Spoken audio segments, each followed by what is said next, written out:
शाकचुनी एक ऐसी एंटिटी है जो कि एक मैरिड एंटिटी होती है, एक शादीशुदा एंटिटी होती है और आई थिंक बंगाल साइड में थोड़ी पूजा वगैरह भी की जाती है। इनफैक्ट बंगाल साइड जो है, कोलकाता साइड, वहाँ पे ये काफ़ी हेल्थी ट्रेडिशन चला आ रहा है सालों से, तंत्र विद्याओं का। तो ये शाकचुनी क्या है, उसकी क्या सिग्निफिकेंस है?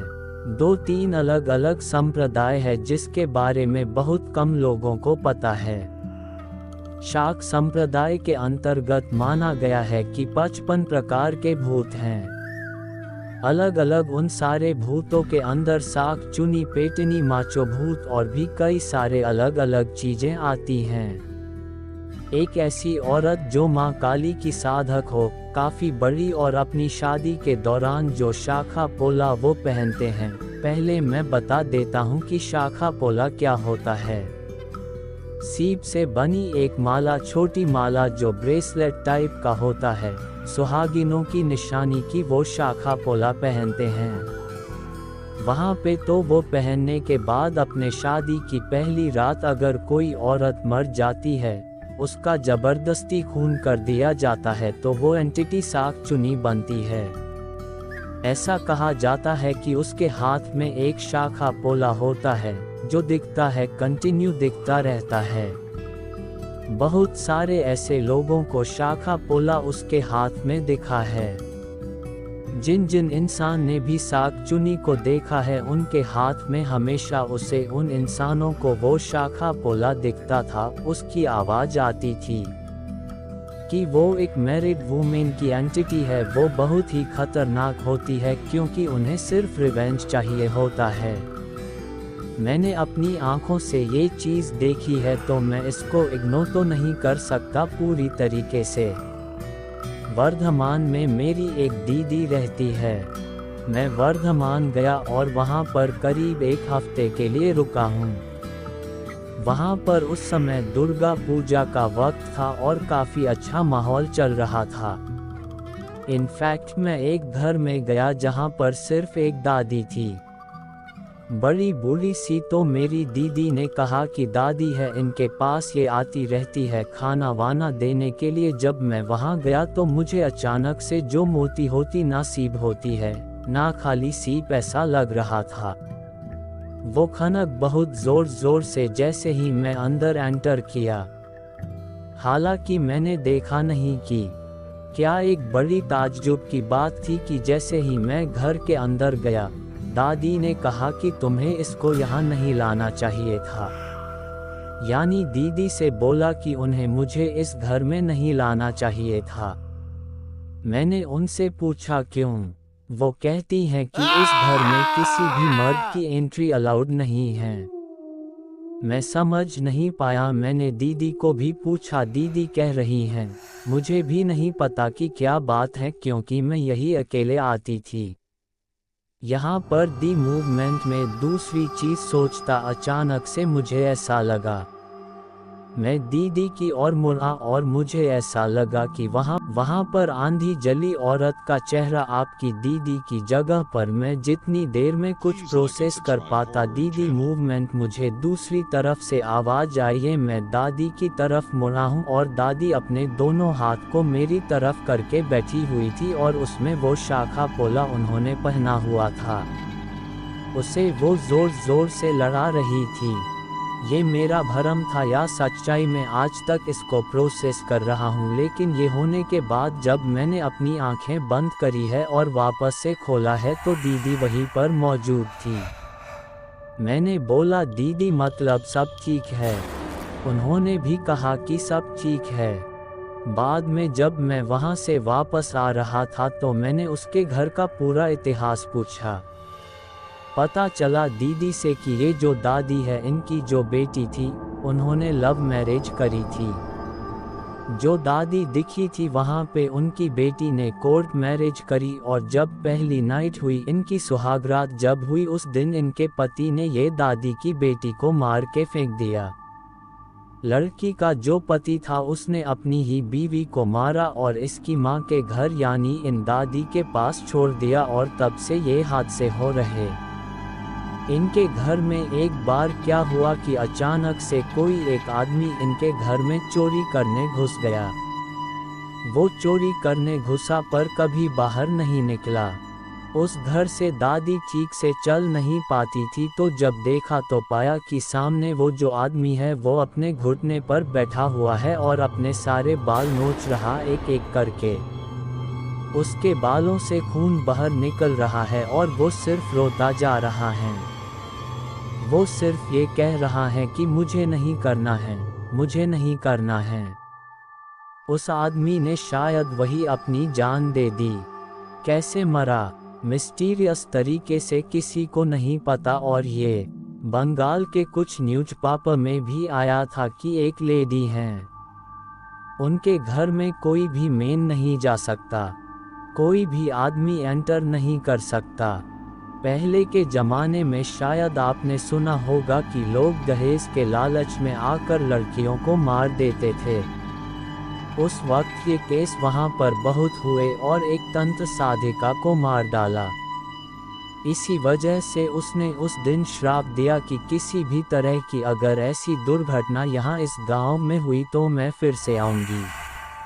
उस एंटिटी के मुक्त होने के बावजूद जब भी कभी कोई कुकर्म होता है उस गांव में या फिर उस एरिया में, तो शाक चुन्नी की आत्मा उसे फिर से देखती है और वो फिर से किसी पुरुष को ही अपना शिकार बनाते हैं। ऐसा भी कहा जाता है कि जो डाकनिया है, जो इसके साथ ही होती है, शाकिनी इनको बोला जाता है। एक शाक चुन्नी को आज तक कोई साध नहीं पाया, लेकिन शाकनियों को कई बार लोगों ने साधा है। कई सारे ऐसे तंत्र साधक रहे हैं जो किसी का बुरा करने के लिए शाकिनियों को साधते। क्या प्रोसेस होता है शाकिनियों को सिद्ध करने का?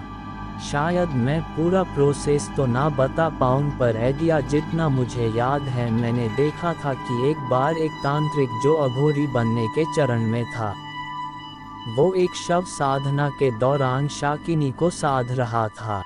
शव साधना, जैसे मैंने आपको शव साधना के बारे में बताया, शव साधना एक ऐसी साधना होती है जो हर एक तांत्रिक को अपने अंतिम चरण में करनी पड़ती है। उसका एक प्रोसेस और भी है। जिस वक्त आप शव के पास बैठे हैं, उस वक्त आपको कई सारी शक्तियां भी परेशान करती हैं, और उन शक्तियां में शाकिनियां सबसे पहले होती है, क्योंकि कहा जाता है कि यह एक ऐसी ऊर्जाएं होती है जो किसी भी भूत, प्रेत, पिशाच, यक्ष, ब्रह्मराक्षस, पिशाचिनी किसी भी एंटिटी को परेशान कर सकती है। इसके पास इतनी ताकत होती है, ये किसी भी ऊर्जा को परेशान कर सकते हैं, विचलित कर सकते हैं। जब भी कोई साधक इसी भी तरह के साधना करता है, किसी भी तरह की डार्क आर्ट को काबू करता है, वो अच्छी साधना हो, वो सौम्य साधना हो या वो कामसिक साधना हो, किसी भी साधना को करे, जब भी कोई साधक इन साधनाओं को करता है तो सबसे पहले उसका सामना होता है शाकिनियों से, क्योंकि शाकिनियाँ आपकी अंतरात्मा को, आपकी ऊर्जा को भ्रमित कर सकते हैं। उनके पास ये ताकत होती है, यानी कि शाकिनियाँ, अगर आप साधना कर रहे हैं तो शाकिनियाँ आपको ये एहसास करा दें कि आप आपके शरीर में हो ही नहीं, आपका शरीर किसी और का शरीर है। वो एहसास करा सकते हैं आपको, मतलब आपको दिखेगा कि आप चुपचाप से बैठे हो, आपका शरीर उधर है लेकिन ये आपका शरीर है नहीं। आज आपको और सारे लिसनर्स को अपनी पर्सनल स्टोरी बताता हूँ। जब मैं पहली बार शाकिनियों से एनकाउंटर हुआ, ऑब्वियसली बात है कि जब हम गुरु के अंडर में थे तो हमने बहुत कुछ महसूस किया, बहुत कुछ देखा। उनमें से एक एक्सपीरियंस था मेरा शाकिनियों के साथ जो बहुत अजीब था। मैं एक रात गुरु से बात करके लौट रहा था। बनारस की बात है, तो बनारस से वापस आते समय जहां पर मेरा घर था, वहां पर आते समय करीब 15 मिनट लग जाता था। वापस आते आते तो हुआ ये कि जब मैं वापस आ रहा था तो बीच में एक बस स्टॉप टाइप का बना नहीं था। वो बस आधा बना हुआ था तो मैं चलते चलते थक जाता था तो वहीं बैठ जाता था थोड़ी देर के लिए। उस बस स्टॉप पे मैं वापस से बैठा। अचानक से 35-36 साल का आदमी मेरे बगल में आ गया। नॉर्मल इंसान लग रहा था देखने में। उसने मुझसे कहा कि उसकी साइकिल खराब हो गई है तो क्या मैं उसको सही कर सकता हूँ। तो मैंने मना कर दिया क्योंकि मुझे पता नहीं था कि साइकिल कैसे सही होती है। मैंने सोचा कि इतनी रात हो गई। मैंने उसको कहा कि आप मेरे घर चल सकते हैं इफ़ यू बात मैंने उसको बोला तो उसने मना कर दिया। उसके बाद उसने तंबाकू होती हैं वो अपने हाथ में निकाली और मुझसे शेयर करने को बोला। उसने कहा कि आप खाएंगे। मैंने कहा बिल्कुल नहीं। ये होने के बाद ये आदमी मुझे हर दिन रात को सेम टाइम पर मिलने लगा। हमारी दोस्ती हो गई। उस वक्त तो मैं दीक्षा में था, गुरु दीक्षा में था।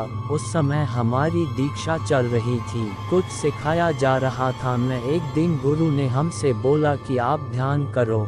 मैं ध्यान करने बैठा तो अचानक से मुझे ऐसा लगा कि वो आदमी अपनी साइकिल को लेकर जोर से मेरे सर पे मार रहा है। ध्यान मेरा बहुत गंदी तरीके से टूट गया। पता नहीं क्यों, बहुत कॉमन सी चीज़ थी। मैंने गुरु को बताया। उसने कहा कि कोई बात नहीं, जाओ। मैं फिर आया, वो आदमी फिर से मुझे मिला। इस बार वो मेरे खाने के लिए खीर लेकर आया था और मुझसे कहता है कि आप खाएंगे। मैंने पहले मना किया पर दूसरी बार में मैं मान गया। मैं उस खीर को खाने लगा और दी मूवमेंट मैंने पहली बार चम्मच उठाया, मेरे हाथ कांपने लगे हैं बहुत ज़ोर से। मेरा पूरा ध्यान उस खीर के ऊपर था और अचानक से मुझे ऐसा लगा कि मेरे कान के पास किसी औरत ने आके चीखा जोर से। अब मैं उस खीर पर से नज़र नहीं हटा पा रहा था और ना बगल में देख पा रहा था कि क्या हो रहा है। ऑल आई हैव सीन कि मेरे बगल में कोई औरत बैठी हुई है, एक और जिसकी पूरी साड़ी खून से सनी हुई है। मुझे ऐसा लग रहा था एक अजीब सी महकारी थी और थोड़ी देर के बाद मुझे एहसास हुआ कि मेरे मुंह के पास आकर कोई ये कह रहा है कि खा लो इसको, अभी खा। मेरा शरीर जाम हो गया था। एट दी सेम पॉइंट मैं वहां से हिल नहीं पा रहा था। करीब 5 मिनट शायद मैं वैसे ही बैठा रहूंगा। मुझे पता है उसके बाद मुझे अचानक से लगा है कि मेरा शरीर ढीला पड़ गया है। मैंने खीर की कटोरी वहीं छोड़ दी, वो नीचे गिर गई। दी मूवमेंट में पलटा हूँ, उस जगह पर कोई नहीं था। मैं थोड़ा सा हैरान हुआ और थोड़ा सा परेशान भी हुआ। जैसे ही मैं घूमा हुआ आदमी ठीक मेरे सामने खड़ा, just like the movie jump scare. उसने मुझसे कहा कि शायद तुम मुझे पहचान नहीं पाए पर मैं भी एक साधक हूँ। मैं खुश हुआ कि एटलीस्ट एक साधक से मुलाकात हुई। उसने कहा कि चलो आज मैं तुमको अपने काम को दिखाता हूँ। मैं भी एग्री कर दिया और वो मेरे ही शमशान से शमशान में मैं बैठा था, उसी शमशान में ये मुझे लेकर गया। उसके हाथ में एक धागा था, लाल कलर का। उसने कहा कि ये धागा पकड़ लो और जब तक मैं ना कहूँ इस धागे को छोड़ना मत। उसने धागे का एक अंतिम छोर दे दिया मुझे और ठीक मेरे सामने बैठ गया। मुझे भी अपने सामने बैठा लो। मैंने उसको पूछा भी कि क्या प्रोसेस है। उसने कहा कि बस कुछ नहीं, ये करने से शायद और लोगों को आराम मिले। तो मुझे लगा कि शायद वो आत्माओं की मदद करना चाहता है। कई सारे ऐसे प्रोसेस होते हैं। वो मेरे सामने बैठा और बैठने के थोड़ी देर के बाद वो कुछ मंत्रोच्चारण करने लगा। उसके मंत्र अचानक से एक लड़की की आवाज में बदल गए। मेरी आंखें बंद थी। जरा सोचिए, वो मेरे सामने नॉर्मल बैठा है और अचानक से उसकी आवाज़ एक लड़की की आवाज़ में बदल गई है। मैं आँखें खोलना भी चाहूँ तो नहीं खोल सकता क्योंकि मंत्रोच्चारण पूरा हुआ नहीं है। उसने मना किया था और उसके बाद मुझे ऐसा लगा है कि मेरे सर पर किसी ने सिंदूर डाल दिया। बहुत सारा मुझे साफ साफ पता चल रहा था कि मेरे ऊपर कुछ तो गिरा है और वह धागा जो मेरे हाथ में था अब धीरे धीरे मेरे चारों तरफ कोई लपेट रहा है। मतलब मुझे ऐसा लगने लगा था कि मेरा आधा शरीर कोई उस धागे से लपेट चुका है। इतना ज़्यादा टाइट हो गया था, ऊपर से नीचे तक शरीर में आधा धर मेरा नॉर्मल था। मैंने अब ये सोचा कि क्यों ना मैं अब देखूं कि हो क्या रहा है। जो मैंने आंख खोली है, शायद किसी को भी ये विश्वास ना हो कि उस साधना में क्या हुआ था। मेरी आंखों के सामने औरत की लाशें पड़ी हुई थी। चारों तरफ औरत की लाशें थी और उन लाशों पर एक एक शाखनिया बैठे हुए थे। ठीक उन लाशों के ऊपर वो उन लाशों के ऊपर कुछ मंत्रोच्चारण कर रही थी, बहुत जोर जोर से, और मुझे मंत्रोच्चारण समझ में आ नहीं रहे थे। दूसरे मोमेंट जब मैंने आंख बंद करने की कोशिश करी है, उन सारी शाकिनियों ने एक साथ मेरी तरफ देखा है, आंख बंद करी है, और मुझे ऐसा लगा कि सारी शाखियां मेरी आंखों के अंदर घुस गई हैं और आंख बंद करने पर अब मुझे भयानक नज़ारे दिख रहे हैं। अलग अलग घर वालों को मार डाल रहा है। कभी अचानक से मेरी चीज़ें मुझे खराब दिख रही है, मेरी मौत दिख रही है। वो सपना नहीं था। सपने में अगर आप मौत देखेंगे आप मर जाएंगे। ये लगातार हुआ है, और जैसे ही इस बार मेरी आंख खुली है, मेरे आधे शरीर में राख लगी हुई थी। चिता राख दिला, वहाँ पर लाश थी ही नहीं।